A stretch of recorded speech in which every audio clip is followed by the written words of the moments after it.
पुराने समय की बात है। एक राजा था। वह बहुत ही समझदार था और हर नई बात को जानने को इच्छुक रहता था। उसके महल के आंगन में एक बकौली का पेड़ था। रात को रोज नियम से एक पक्षी उस पेड़ पर आकर बैठता और रात के चारों पहर के लिए अलग अलग 4 तरह की बातें कहा करता। पहले पहर में कहता, किस मुख से दूध पिलाऊं, किस मुख से दूध पिलाऊं। दूसरा पहर लगते ही बोलता, ऐसा कहूँ न दीख, ऐसा कहूँ न दीख। जब तीसरा पहर आता तो कहने लगता, अब हम करबू का, अब हम करबू का। और जब चौथा पहर शुरू होता तो वह कहता, सब बम्मन मर जाएं, सब बम्मन मर जाएं। राजा रोज रात को जागकर पंछी के मुख से चारों पहर की 4 अलग अलग बातें सुनता। सोचता पक्षी क्या कहता है, पर उसकी समझ में कुछ न आता। राजा की चिंता बढ़ती गई। जब वह उसका अर्थ निकालने में असफल रहा तो हार कर उसने अपने पुरोहित को बुलाया, उसे सब हाल सुनाया और उससे पक्षी के प्रश्नों का उत्तर पूछा।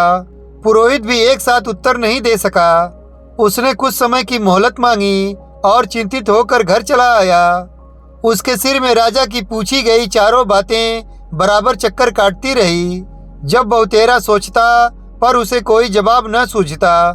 अपने पति को हैरान देखकर ब्राह्मणी ने पूछा, तुम इतने परेशान क्यों दिखते हो, मुझे बताओ क्या बात है।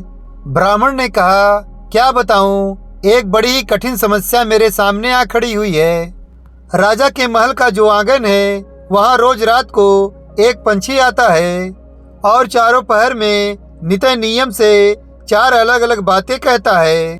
राजा पंछी की उन बातों का मतलब नहीं समझा तो उसने मुझसे उनका मतलब पूछा, पर पंछी की पहेलियां मेरी समझ में भी नहीं आती। राजा को जाकर क्या जवाब दूं, बस इसी उधेड़-बुन में लगा हूँ। ब्राह्मणी बोली, पंछी क्या कहता है, जरा मुझे भी सुनाओ। ब्राह्मण ने चारों पहर की चारों बातें कह सुनाई। ब्राह्मण की बातें सुनकर ब्राह्मणी बोली, वाह, यह कौन सी कठिन बात है, इसका उत्तर तो मैं दे सकती हूँ। चिंता मत करो, जाओ राजा से जाकर कह दो कि पंछी की बातों का मतलब मैं बताऊंगी। ब्राह्मण राजा के महल में गया और बोला, महाराज, आप जो पंछी के प्रश्नों का उत्तर जानना चाहते हैं उनको मेरी स्त्री बता सकती है। पुरोहित की बात सुनकर राजा ने उसकी स्त्री को बुलाने के लिए पालकी भेजी। ब्राह्मणी आ गई।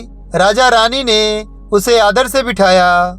रात हुई तो पहले पहर पंछी बोला, किस मुख से दूध पिलाऊं, किस मुख से दूध पिलाऊं। राजा ने कहा, पंडितानी सुन रही हो, पंछी क्या बोलता है। वह बोली, हाँ महाराज, सुन रही हूँ, वह अधकट बात कहता है। राजा ने पूछा, अधकट बात कैसी। पंडिताइन ने उत्तर दिया, राजन सुनो, पूरी बात इस प्रकार है। लंका में रावण भयो 20 भुजा 10 शीस, माता ओकी जा कहे, किस मुख से दूध पिलाऊं, किस मुख से दूध पिलाऊं। लंका में रावण ने जन्म लिया है, उसकी 20 भुजाएं हैं और 10 शीस हैं। उसकी माता कहती है कि उसे उसके कौन से मुख से दूध पिलाऊं। राजा बोला, बहुत ठीक, बहुत ठीक, तुमने सही अर्थ लगा लिया। दूसरा पहर हुआ तो पंछी कहने लगा, ऐसा कहूँ न दीख, ऐसा कहूँ न दीख। राजा बोला, पंडितानी, इसका क्या अर्थ है। पंडिताइन ने समझाया, महाराज सुनो, पक्षी बोलता है, घर जंब नवदीप, बिना चिंता को आदमी, ऐसा कहूँ न दीख, ऐसा कहूँ न दीख। चारों दिशा, सारी पृथ्वी, 9 खंड, सभी छान डालो पर बिना चिंता का आदमी नहीं मिलेगा। मनुष्य को कोई न कोई चिंता हर समय लगी ही रहती है। कहिए महाराज, सच है या नहीं। राजा बोला, तुम ठीक कहती हो। तीसरा पहर लगा तो पंछी ने रोज की तरह अपनी बातों को दोहराया, अब हम करबू का, अब हम करबू का। ब्राह्मणी राजा से बोली, महाराज, इसका मर्म भी मैं आपको बतला देती हूँ, सुनिए। 5 वर्ष की कन्या 60 दई ब्याह, बैठी करम बिसूर थी, अब हम करबू का, अब हम करबू का। 5 वर्ष की कन्या को 60 वर्ष के बूढ़े के गले बांध दो तो बेचारी अपना कर्म पीट कर यही कहेगी, अब हम करबू का, अब हम करबू का। सही है न महाराज। राजा बोला, पंडिताइन तुम्हारी यह बात भी सही लगी।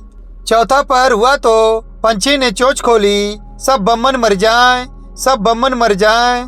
तभी राजा ने ब्राह्मणी से कहा, सुनो पंडितानी, पंछी जो कुछ कह रहा है क्या वह उचित है? ब्राह्मणी मुस्कुराई और कहने लगी, महाराज, मैंने पहले ही कहा था कि पंछी अधकट बात कहता है। वह तो ऐसे सब ब्राह्मणों के मरने की बात कहता है, लेकिन असल में पूरी बात इस प्रकार है, विश्वा संगत जो करे, सुरा मांस जो खाए, बिना सपरे भोजन करे, वे सब बम्मन मर जाएं, वे सब बम्मन मर जाएं।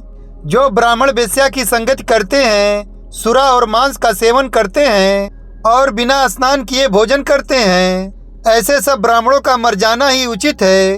अब बोलिए महाराज, पंछी का कहना ठीक है या नहीं? राजा ने कहा, तुम्हारी चारों बातें 52 तोला पाव रत्ती ठीक लगी, तुम्हारी बुद्धि धन्य है। राजा रानी ने उसको बढ़िया कपड़े और गहने देकर मान सम्मान से विदा किया। अब पुरोहित का आदर भी राज दरबार में पहले से अधिक बढ़ गया। तो दोस्तों, ये कहानी कैसी लगी आपको?